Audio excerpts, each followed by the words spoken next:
பங்காளி தானே சரி பங்கு பண்ணணும்னு சொல்லி நம்ம ஃபாலோ செஞ்ச ஒரு சின்ன தப்பு இல்லை ஒரு தப்பு அது ரொம்ப பெரிய தப்பாக மாறிடுச்சு. அந்த கதையை தான் நம்ம இன்றைக்கி பார்க்க போகிறோம்.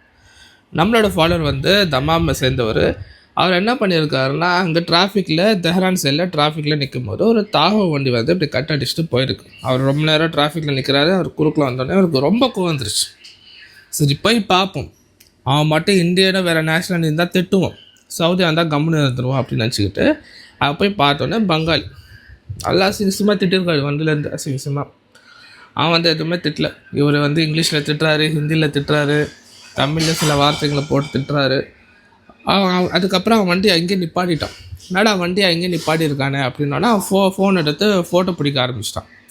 இவர் என்ன பண்ணியிருக்காரு, வண்டி எடுத்துகிட்டு கிளம்பிட்டுருக்காரு, நம்மளுக்கு எதுக்காக பிரச்சனை அப்படின்னு. பட் என்ன நடந்திருக்குன்னா, அந்த பங்காளி வண்டியில் இருக்கும்போது இது விண்டு இறக்க சொன்னோன்னே இறக்கணுன்னே திட்ட ஆரம்பிச்சிருக்கான். அதுக்கு பின்னாடி ஒரு லேடி வந்து அவங்க ஃபேமிலியோடு உட்காந்துருக்காங்க. அந்த ஓனரோட ஒய்ஃப் உள்ளே உட்காந்துருக்காங்க, உள்ள குழந்தைங்க இருந்திருக்காங்க.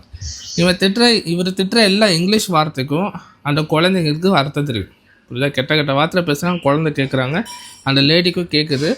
அது லேடி உள்ளே இருக்கிறது இவருக்கு தெரியல. ஏன்னா இங்கே வந்து பின்னாடி டிரைவர் சீட்டுக்கு பின்னாடி உட்காந்து லேடியை அவங்க வந்து ஃபுல்லாக ஒரு மறைச்சிருப்பாங்க ஸ்க்ரீன் மாதிரி போட்டு. இவர் தனியாக இருக்கான்னு நினச்சிக்கிட்டு நல்லா திட்டியிருக்காரு. பட் அது லேடிக்கு டிஸ்கம்ஃபர்ட் ஆகி அவங்க உடனே போலீஸ்க்கு கால் பண்ணியிருக்காங்க. போலீஸுக்கு கால் பண்ணி என்ன நடந்திருக்கோ அது எக்ஸாக்ட்லி சொல்லியிருக்காங்க. இவரை நம்பர் இவர் எடுத்துக்கிட்டார் இல்லையா ஃபோட்டோ, இவர் 2 மணி நேரத்தில் அவர் தூக்கிட்டு இருக்காரு. நம்ம தமிழால் வந்து 2 மணி நேரத்தில் அரெஸ்ட் பண்ணிவிட்டு 45 நாள் ஜெயிலில் உட்கார வச்சுருக்காங்க. இந்த திட்டத்துக்கு வந்து எவ்வளோ அளவு தான் சொல்லி பனிஷ்மெண்ட்னு கிடையாது, டிபெண்ட்ஸ். எவ்வளோ வேணால் மாத கணக்கிலலாம் நாள் கணக்கில் கூட ஜெயிலில் வைப்பாங்க. 45 நாள் ஜெயிலில் வச்சதால் இவரோட இருந்த ஜாப் வந்து போயிடுச்சு. ஒரு நல்ல டீசெண்டான ஜாப்பில் இருந்தார். இவரோட ஷார்ட் டெம்பருக்கு ஜாப் போயிடுச்சு.